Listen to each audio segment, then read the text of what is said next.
My dearest brothers and sisters. This is Hakann speaking. You have all my love and respect for how well you are navigating these times. Even if some of you are stumbling, many others beings would have broken their legs in your situation, instead of merely stumbling. I am happy and grateful that I am once again in a situation where I get to answer your questions. Question, dear channel, dear Tunia and Hakann. Thank you very much for your help and your kindness, it's like a balm for me. I have two questions for you, one about our punitive system, the other about medical treatments we provide for so-called mental illness. 1. What do you think of our punitive system? Do you think it is inevitable at this stage of evolution of our consciousness, or can alternative systems already be proposed? 2. What do you think about what we call mental illness and the way we treat it? Thank you very much for your help. Thank you channel and thank you Era of Light. Thank you for your question and for your compassionate heart. As you may have guessed already, we are not fans of the idea of punishing people by locking them up in a small room. From our perspective, people need love, and the more that people so-called misbehave, the more love that they often need. If one of our people intentionally murdered one of his brothers or sisters, then first we would restrain him so that he was unable to murder other people. Then we would seek to understand him, and offer him love and access to our healers, and we would try to make sure that all his needs were met, including his social needs. We would make sure that this person was unable to harm other people until we were sure that he would not do it again, but otherwise we would not harm or punish him. In practice this would limit his freedom to an extent, however we do not do this to punish him, but to protect other people. We would offer the murderer the opportunity to talk to the family and friends of the murdered person, and we would offer the murderer the opportunity to experience being murdered from the perspective of the victim, which we can do either via technology or via psychic powers. We don't do this as punishment, but as an opportunity to create empathy and understanding. Likely the murderer would get his full freedom back once he does these things, because in almost all cases this ensures that the murderer will not do so again. We are mind readers, so it is easy for us to verify whether people are still dangerous or not.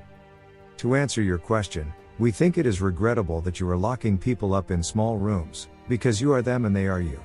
In effect, if you lock up or judge someone else, you are doing that to yourselves. In the vast majority of cases, people commit crimes because they did not receive enough love and did not get their needs met, and in most cases giving them love and making sure their needs are met is enough to solve crime. That said, so long as many Earthlings have a relatively low level of consciousness and willing to commit crime, and so long as Earthlings live in a scarcity-based society, the current system of punishment will probably largely endure. Perhaps you will move more to a Norwegian system than an American system, but we don't think that you will truly make the leap towards give criminals love and meet all their needs so long as you live in a system where people need to work to survive. We foresee that once you move to a post-scarcity society, and this may happen sooner than you think, that you can really start to reform your punitive system. Then it will start to make sense to just meet all the needs of your criminals, including material needs. That said, we are actually in favor of the death penalty in certain specific cases, which I suspect may surprise people. The reason for this is that all of humanity is connected through the same collective subconscious. Therefore, if you have a truly evil person, not just any random murderer, but a truly evil person, then that person is constantly emitting very negative vibrations throughout the entire collective subconscious. Therefore they are holding back the liberation of humanity, just by their presence on the planet. We have repeatedly said that the presence of light workers on this planet is crucial for the liberation process. Well, the presence of certain very evil people does the opposite of this and slows everything down. Therefore we support the death penalty for those people, if they are not willing to receive healing and are not willing to see and learn the perspectives of their victims. Note that souls reincarnate, which makes the death penalty significantly less harsh than the death penalty would be if souls did not reincarnate. In some cases these people will be allowed to reincarnate, in some cases Source will actually decide to unmake their souls after their death, and in some cases they will go to the lower planes because they have literally sold their souls. As for mental illness, unfortunately we think that your entire society is toxic. We think it's logical that people develop so-called mental illnesses in such a society. Frankly, we are surprised that not more people are mentally ill. A lot of things that society encourages you to put in or onto your body are also toxic. It's good to have a skeptical attitude, but in some cases these things are hard to avoid. One thing that helps very much is buying a water distiller, because there is stuff in tap water that we do not think is good for you. Crystals can also help with purifying water on an energetic level. I think in a lot of cases, the correct way to treat mental illness is through love, through physical detox, and through a reduction in the stress and loneliness that people experience in life.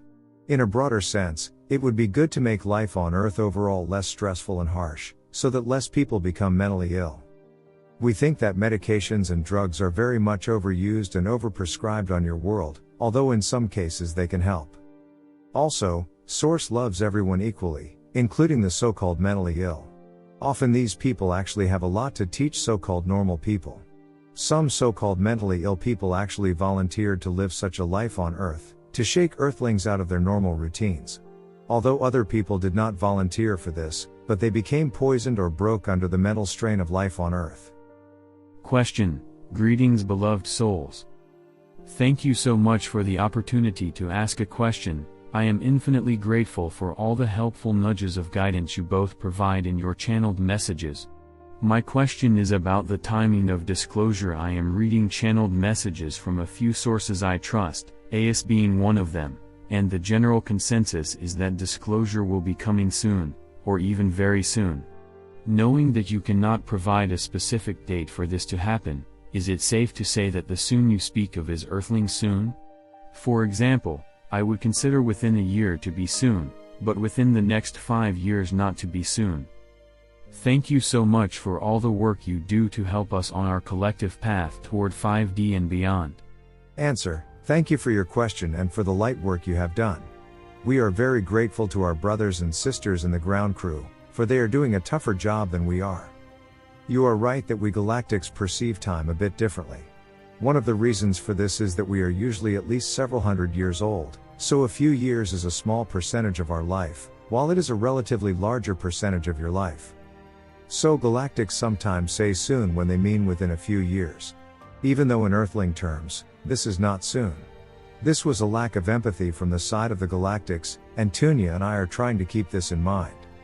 Ultimately it is up to Earthlings to provide disclosure, and so they are responsible for the date. A very slight form of disclosure has already been happening for some years, on your alternative media. Mainstream media disclosure will probably happen within the next 3 years. It could easily happen a few months from now, but we don't want to promise that because it might take a few years still. Unfortunately. We wish that things were moving more quickly on your world, and we understand that many people are suffering. There is also a slight chance that mainstream media disclosure will not even happen within 3 years, but if the Earthling counterforces take that long, then we will start entering territory where there is a good chance that Source will tell us galactics to take over your mainstream media and broadcast disclosure directly. We galactics don't really operate on ironclad rules. Ultimately we serve Source, and if Source were to tell us 3 years from now to forcibly take over your mainstream media and broadcast disclosure, then we will. If Source tells us not to do so, we won't. It's a balancing act between reducing Earthling suffering, versus letting Earthlings make their own choices and forge their own destiny. Us galactics taking over your mainstream media has some very real disadvantages, as discussed in the earlier message History of Humanity. We would prefer that Earthlings start broadcasting truth via the mainstream media, and at this point it is likely that they will do so somewhere within the next 3 years. Possibly quite a bit sooner than that. But unfortunately, we can't promise that this will happen soon, in Earthling terms.